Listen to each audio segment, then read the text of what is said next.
దీని మీద ఏమంటారు పురుషోత్తం రెడ్డి గారు? ఈ ఈ పరిస్థితి మీకేమనిపిస్తూ ఉంది? టీటీడీలో గోవులు చనిపోయింది వాస్తవం అని ఒప్పుకున్నట్ట లేదా? పైగా అదేమంటే అందరినీ బెదిరించడం ఏంటండి? ఈ గోల ఏంటండి అసలు పురుషోత్తం రెడ్డి గారు? కొమ్మిడి గారు ఏమన్నా వినపడుతుందా? ఇప్పుడు ఓకే సార్. కొమ్మిడి గారు బేసిక్గా తిరుమల శ్రీవారి ఆలయం లేదా తిరుమల టీటీడీ బోర్డు పరిధిలో నడుస్తున్నటువంటి గోశాలలో గోవులు చనిపోయాయని కరుణాకర్ రెడ్డి గారు మాజీ చైర్మన్ గారు విమర్శించారు. వారుకున్న ఆధారాలు చెప్పారు.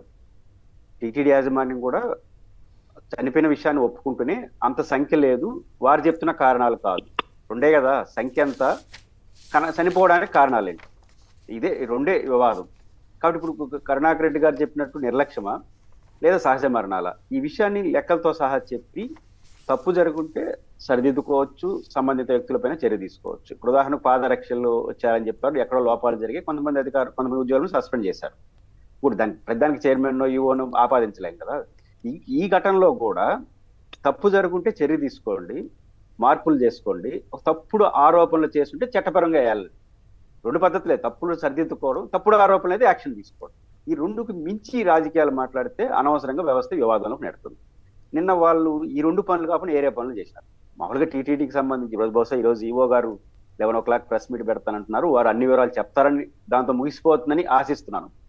ఇప్పుడు నిన్న మామూలుగా ఒక ఘటన జరిగినప్పుడు అధికారులు ఎవరో వెళ్ళి నిజాలు ఇవి జరిగింది, ఇవి సహజ మరణాలు లేదా తప్పులు జరుగుంటే తప్పులు ఇవి మేము చేస్తున్నామని చెప్పి తప్పు ఆరోపణలు అయితే చర్యలు పోతామని చెప్పుకుంటే ముగిసిపోయిండేది.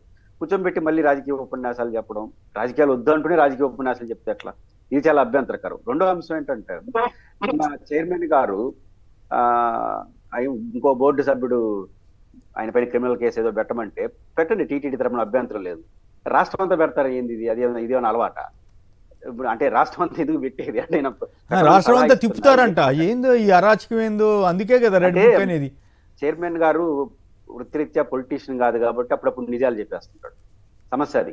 ఈ నిజాలు ఏంటంటే రాష్ట్ర వ్యాప్తంగా కేసులు పెట్టిస్తున్నారా పెడుతున్నారా అని. ఇప్పుడు సమస్య ఏంటంటే ఆయన మీద రాష్ట్ర ఒక బోర్డు సభ్యుడు మీకు సలహా ఇచ్చాడు, ఎస్ అండి ఇది క్రిమినల్ కేసు పెడతాం టీటీడీ నుంచి అని చెప్పండి, అభ్యంతరం లేదు.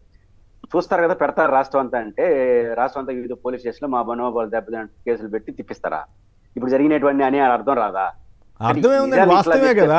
అట్లా పెట్టిన మాట వాస్తవమే కదా. మీరు కాస్త మర్యాదస్తులు కాబట్టి కొంచెం మర్యాదగా మాట్లాడుతున్నారు, మొహమాటంగా మాట్లాడుతున్నారు. కానీ నిజంగా పెట్టారు కదా, ఇష్టం వచ్చినట్లు 70 ఏళ్ళు 70 ఏళ్ళు వచ్చిన ఆయన పోసాని కృష్ణమూర్తి గారిని 100 కిలోమీటర్లు ఎవరైనా మానవత్వం ఉన్న వాళ్ళు అట్లా తిప్పుతారండి? అసలు ఈ ప్రభుత్వానికి మానవత్వం ఉందా అడిగితే ఏం చెప్తామండి? అంటే బిఆర్ నాయుడు గారు కూడా అట్లాగే మానవత్వం లేకుండా మాట్లాడతామే కదా. రాజకీయ నాయకుడు కాదు కాబట్టి నిజాలు చెప్తున్నాడు అంటున్నాను. చేసినటువంటి ఇట్లే ఉంటాయి, తిప్పుతామని చెప్పా. ఓకే అని అంటున్నారు. ఇది అంత మంచిది కాదు. సరే, దాన్ని ఎదుర్కొనేదని కరుణాకర్ రెడ్డి ఏమి కొత్తగా వచ్చి రాజకీయ నాయకుడు ఎదుర్కొంటాడు. మీరు తప్పు ఒప్పులు కరెక్ట్ గా చెప్పండి, తప్పు ఉంటే సరిదిద్దుకోండి, తప్పుడు ఆరోపణలు అయితే చర్య తీసుకోండి. ఈ పద్ధతిలో ఈఓ గారి ప్రెస్ మీట్ తో ముగిసిపోతుందని ఆశిస్తున్నాను. అంతకు భిన్నంగా పోతే ఇప్పుడు చివరికి ఆడి వరకు పోయినారు, లడ్డులు ఆడి వరకు మళ్ళీ లడ్డుల్లో విచారణ జరుగుతుంది కదా. పాయింట్ ఏంటంటే సిబిఐ ఆధ్వర్యంలో సుప్రీంకోర్టు ఆధ్వర్యంలో విచారణ చేస్తారు, అది తెలుస్తుంది మంచి చెట్లు. ఏదైనా మనకు ఆరోపణ కాదుగా. ఈయన చెప్పిన థియరీ ప్రకారం ఇవాళ వాళ్ళు ఆంధ్రజ్యోతి వాళ్ళు ఎంత అబద్ధాలు రాస్తున్నారంటే, మరి కులాలు విద్వేషాలు రెచ్చగొడుతున్నారంట. వాళ్ళు టీవీలో కూర్చోబెట్టి బ్రహ్మాండంగా ఢిల్లీ నుంచి మరి అబద్ధాలన్నీ చెప్పించి కులాల మధ్య మతాల మధ్య విద్వేషాలు పెంచిన వాళ్ళకి పదవులు ఇచ్చుకున్నారు కదా. ఇప్పుడు వీళ్ళు మాత్రం రకరకాలుగా చేస్తున్నారని జగన్ గారి మీద ఇంత తట్టి బురదయటం, ఇదే పని పెట్టుకున్నారండి ఎల్లో మీడియా. ఇక్కడ ఇప్పుడు ఏ కులాన్ని ఎవడు అవమానిస్తున్నాడు, ఇక్కడ ఎవరు వస్తున్నారు? రెండోది, ఇక్కడ ఆరోపణ చేస్తున్నది అధికారుల పైన, సిబ్బంది పైన, ఎవరు తప్పు చేశారని, దేవుడి పైన కాదు కదా. టీటీడీ ఎంత అవుతుంది అంటే, టీటీడీలో నేను ఉద్యోగం చేస్తున్నాను కాబట్టి నా పైన చేసిన ఆరోపణలు చేస్తే టీటీడీ పైన చేసిన. అప్పుడు ఇందిరాగాంధీ గారు చెప్పారు, నన్ను మాట్లాడితే దేశం గురించే మాట్లాడినట్టు అని. అట్లా ఏమైనా ఆపాదించుకుంటే ఎవరేం చేయలేదు. కాబట్టి ఒక వ్యవస్థలో తప్పుని ప్రస్తావిస్తున్నామంటే ఆ తప్పులు చూడాలి తప్ప నన్ను నేను దాని ప్రతి అంతే తప్ప ఇంకోటి నేను అదే అంటాను. ఫైనల్ గా కూడా తప్పుడు ఆరోపణలు అయితే చర్య తీసుకోండి, మీరు తీసుకోండి, రాష్ట్రం అంతా పెట్టడం ఏం సంబంధం రాష్ట్రం అంతా. అంటే ఫైనల్ గా మీకున్న సమాచారం ఏంటంటే, నిజంగానే 3 నెలల్లో 100 గోవులు చనిపోయినట్లుగా ఉందా కదా. మరి వీళ్ళంతా సనాతన ధర్మం, హిందూ ధర్మం అంటూ 5 ఏళ్ల పాటు విపరీతమైన ద్వేషం పెంచినటువంటి చంద్రబాబు గారు అనండి, పవన్ కళ్యాణ్ గారు అనండి, మరొకరు అనండి, ఇప్పుడు వాళ్ళు ఎవరు బాధ్యత వహించరా దీనికి?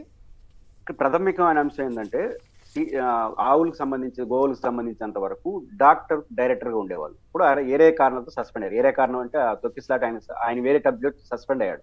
ఇప్పుడు 4 నెలలు అవుతోంది. దానికి ఇన్ఛార్జ్ డైరెక్టర్ గా ఒక డాక్టర్ని పెట్టాలి. వెటనరీ డాక్టర్ను, వెటనరీ రిలేటెడ్ వాళ్ళు పెట్టాలి. మీరు డిఎఫ్ఓను పెట్టారు. రోజువారీ పర్యవేక్షణ ఎట్లా జరుగుతుంది? దీనికి సంబంధించి వివరణ ఇచ్చి మంచి చెడ్డలు తేల్చాలి.